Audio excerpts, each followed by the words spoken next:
నమస్తే అండి, నేను రజా. రంగంలోకి దిగిన పేర్ని నాని పవన్ కళ్యాణ్ గారి మీద చెలరేగిపోయినాడు. పవన్ కళ్యాణ్ చేతబడి చేసిన మాంత్రికుళ్ళ దిష్టి తగిలింది అంటున్నాడని మాట్లాడడం అయితే జరిగింది. అసలు పవన్ కళ్యాణ్ గారు మాట్లాడింది వీళ్ళకి తెలుసో లేదో కూడా నాకు డౌటే. రెచ్చిపోతున్నారు. ఈరోజు ఆయన ఏం మాట్లాడాడు ఫస్ట్ అయిన తర్వాత తెలంగాణ వాళ్ళకి ఇంకా ఆజ్యం పోసే విధంగా లాగేయడానికి ట్రై చేస్తున్నారు. గట్టిగా ప్రాక్టీస్ చేస్తున్నారు పవన్ కళ్యాణ్ ఇది దాంట్లో లాగేయడానికి సక్సెస్ అవుతున్నారు. సో పేర్ని నాని గారు రియాక్ట్ అయిన తీరు చూద్దాం. పవన్ కళ్యాణ్ గారు ఏమన్నాడు? కోనసీమలో తెలంగాణ వాళ్ళ దిష్టి తగిలే చెట్లని, కొబ్బరి చెట్లని చచ్చిపోతున్నాయి అని చెప్పారు. ముఖ్యమంత్రిగా అన్నాడా లేకపోతే ఏమన్నా చేతబడి చేసేటువంటి అతను ఏమంటారండి, బ్లాక్ మ్యాజిక్ ఏమంటారు, అదే ఏమంటారండి, బ్లాక్ మ్యాజిక్, క్షుద్ర పూజలు చేసేవాడిని ఏమంటారు, మాంత్రికుడా? అంటే ఈ మాంత్రికుడు హోదాలో అన్నాడు. అది అర్థమైందా? పవన్ కళ్యాణ్ ఇప్పుడు క్షుద్ర పూజలు చేసేటోడు. పవన్ కళ్యాణ్ మాంత్రికుళ్ళ దిష్టి తగిలి అన్నాడు. చూడండి అసలు వీళ్ళు దాన్ని ఎటు టర్న్ చేస్తున్నారు, ఎటు టిల్ట్ చేస్తున్నారు, ఎటు తిప్పుతున్నారో, ఎటు రొటేట్ చేస్తున్నారో, ఏమన్నా పదాలుంటే వేయాల. పవన్ కళ్యాణ్ ఏదో మాట వరుస కన్నాడు. ఆ మాటని ఇంటెన్షన్తో కూడా కాదు. బేసిక్గా మనం ఎక్కడో విన్నా, బేసిక్గా మన ఇంటి దగ్గర చుట్టూ మనం ఇంటికి వచ్చినప్పుడు దిష్టి తీస్తూ ఉంటారు ఇళ్లలో. ఇరుగు దిష్టి, పొరుగు దిష్టి, ఊరందరి దిష్టి అంటారు. ఇప్పుడు ఊళ్ళో వాళ్ళందరూ వచ్చి మా ఇంటి మీద పడాలి, ఆ ఇంటి ఇటుపక్క వాళ్ళు వచ్చి మా మీద పడాలి. ఎందుకంటే నువ్వు ఇరుగు దిష్టి అన్నో, పొరుగు దిష్టి అన్నో, ఊరోళ్ళ దిష్టి అన్నో, ఎలా అంటావు నువ్వు మమ్మల్ని అందరిని అని చెప్పేసి ఊరోళ్ళందరూ మా ఇంటి మీద వచ్చేయాలన్నమాట. అట్టాగుందో చూడబోతే. అరే రాజకీయం అంటే ఇంత దారుణంగా ఉంటుందా, ఇంత దరిద్రంగా ఉంటుందా, ఇంతలా టార్గెట్ చేస్తారు ఒక పర్సన్ని, ఇంతలానా? చూడండి, బ్లాక్ మ్యాజిక్ చేసే వ్యక్తిత్వ హననం స్టార్ట్ అయింది. మాంత్రికుడు హోదాలో అన్నాడా? ఈ రాష్ట్రానికి ఉప ముఖ్యమంత్రి హోదాలో అన్నాడా? పవన్ కళ్యాణ్ గారు ఈ దీక్షలు చేస్తాడు అనమాట. మన తెలిసింది కదా, చాతుర్మాస దీక్ష కావచ్చు, వారాహిమాత దీక్షలు కావచ్చు, ఇవి చేస్తూ ఉంటాడు. దాన్ని ఇప్పుడు అపహాస్యం చేసినాడు ఈయన ఇంచుమించు. ఇప్పుడు మీరు చూడండి, వినండి, ఆయన అదే అన్నాడు. పూజలు చేసుకుంటా వెళ్ళిపోతా ఉంటాడు కదా, ఆ మోడల్లో మాంత్రికుడు హోదాలో అన్నాడా?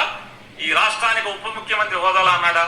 అది పరిస్థితి. ఈ రాష్ట్రానికి ఉప ముఖ్యమంత్రి అయితే కనుక వెంటనే భారతదేశంలో ఉన్నటువంటి కేరళ నుంచో ఎక్కడి నుంచో సైంటిస్టులని ఇక్కడ లేకపోతే కనుక కేరళ రాష్ట్రం నుంచి అయినా సరే సైంటిస్టులను తెచ్చి ఆ చెట్లకు వచ్చినటువంటి వ్యాధి ఏంటో పరిశోధన చేయించి దానికి విరుగుడికి మందు కనుక్కుని ఆ చెట్లని బతికించాలి.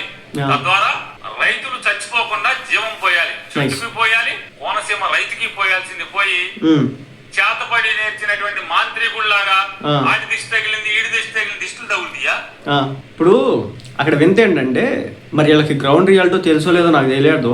పవన్ కళ్యాణ్ గారు వెళ్ళింది మన కోనసీమకి సముద్రం ఇదంతా కూడా ఉంటుంది అనమాట. అయితే ఆడ కొబ్బరి చెట్లు ఎందుకు ఎండిపోతున్నాయి, ఆడ తలకాయలు ఎందుకు పడిపోతున్నాయని వీళ్ళకి తెలియదు. ఎవరినో తీసుకురావాలంట సైంటిస్టులని, వాళ్ళని తీసుకొస్తే అవుతుందంట. భూగర్భంలో ఉప్పు జలాలు శాతం ఎక్కువైపోవడం కారణంగా, ఆ ఉప్పు నీటిని పీల్చడం కారణంగా, ఉప్పు నీటిని కొబ్బరి చెట్టు తాగడం కారణంగా కొబ్బరి చెట్టు ఆ ఉప్పు దాడికి చచ్చిపోతుంది. సముద్రాన్ని ఇప్పుడు ఎక్కడ జరుపుతాం? సముద్రాన్ని జరపలేం కదా. భూగర్భ జలాల్లో సముద్రం కలిసే ఉప్పు శాతం తగ్గించలేం కదా. అదనమాట వీళ్ళ తెలివి. నిజంగా దిష్టే తగిలితే మీ ముగ్గురు విమానాలు ఎక్కి, జనం సొమ్ముతో విమానాలు ఎక్కి లేదా హెలికాప్టర్లు ఎక్కి తిరుగుతున్న దానికి ఆ దిష్టే మీరు పడిపోవాలి.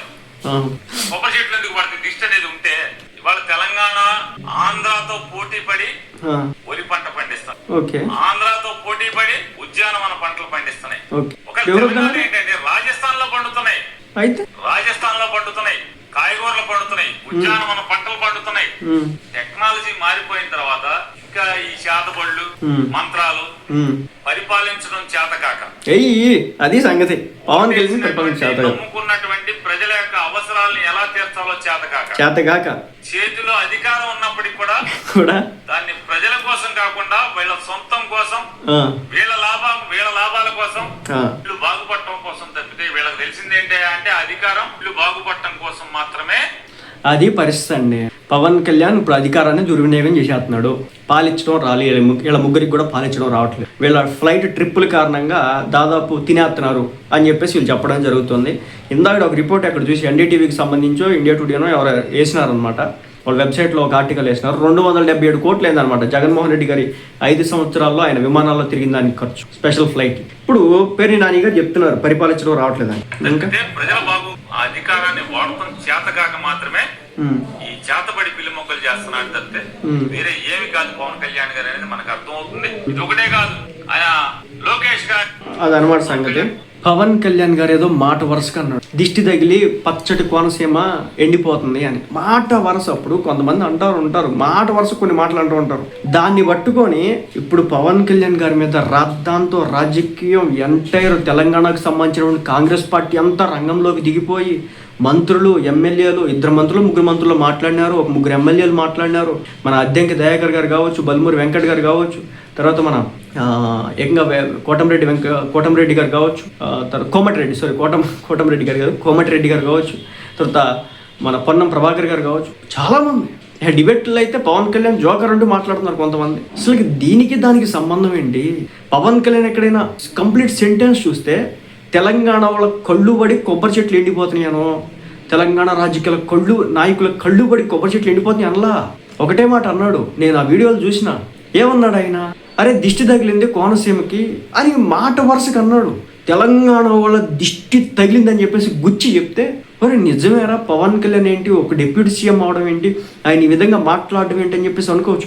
ఇప్పుడు పేర్ని నాని గారు బయటకు వచ్చి అంటున్న విషయం ఏంటంటే పవన్ కళ్యాణ్ బ్లాక్ మ్యాజిక్ చేశాడేమో, దుష్ట మంత్రాలు. ఏంటి దరిద్రం? ఏం రాజకీయం ఇది? చిన్నపిల్లల దగ్గర నుంచి చూసి ఏం నేర్చుకోవాలి? అప్కమింగ్ పొలిటీషియన్స్ అవ్వాలనుకునే వాళ్ళంతా కూడా వీళ్ళని చూసి ఏం నేర్చుకోవాలి? అరే అసలు అక్కడ సబ్జెక్టే లేదు. అది అతనేమి ఇంటెన్షనల్గా పేపర్ పెన్ని పెట్టుకొని తెలంగాణ వాళ్ళ కళ్ళు పడ్డం కారణంగానే ఆంధ్రాలో కొబ్బరి చెట్లు ఎండిపోతాయి అని చెప్పేసి మాట్లాడితే అదొక అరే నిజమేరా బాబు పవన్ కళ్యాణ్ అంటే ఇలా మాట్లాడాడు అనుకోవచ్చు. అలా మాట్లాడకపోయినా దాని మీద రాజకీయం చేస్తా ఓ పక్క వైసీపీ పార్టీకి అంబటి రాంబాబు గారు కూడా రంగంలో దిగినట్టు ఉన్నారు. అవుతుంది, మొత్తానికి అయితే అవుతుంది, ఏం కంగారేం లేదనమాట, మాట్లాడినట్టు ఉన్నారు. అలాగే వైసీపీ పార్టీ వాళ్ళు రెచ్చిపోతున్నారు, అలాగే వాళ్ళకి సంబంధం లేదు. వాళ్ళ సోషల్ మీడియా అంతా కూడా పోస్టులు పెడుతున్నారు. ఇప్పుడు పేర్ని నాని గారు ఏకంగా ప్రెస్ మీట్ పెట్టినారు. దిష్టి తగిలిందన్నమాట హాస్యాస్పదం. అసలు మాట వరుసకు అంటారు కదా దిష్టి తగిలిందని చెప్పేసి, అది కూడా తప్పేనా? ఇంతకుముందు చెప్పారు కదా ఇరుగు దిష్టి పొరుగు దిష్టి, ఆ దిష్టిలు కూడా తప్పేహా. ఇంక ఇరుగువాళ్ళు పొరుగువాళ్ళు అందరూ కూడా వచ్చేసి మొహం మీద పడిపోవాలి, ఇంటి వైపు వచ్చేసి మమ్మల్ని ఎట్లా అంటావు, మా దిష్టి తగిలింది ఎట్లా అంటావు అని చెప్పేసి రాద్ధాంతం చేయాలి. ఇప్పుడు తెలంగాణ పరిస్థితి అలాగే ఉంది. నాకైతే ఆయన పేరు పెట్టి అనకముందే అన్నాడు అన్నట్టుగా సృష్టించినటువంటి తీరు super. Next level politics, Telangana politics అద్భుతం. దానికి ఇప్పుడు వైఎస్ఆర్సీపీ వంత పడుతున్నటువంటి తీరు, పేర్ని నాని గారు వంత పడుతున్నటువంటి తీరు అమోఘం.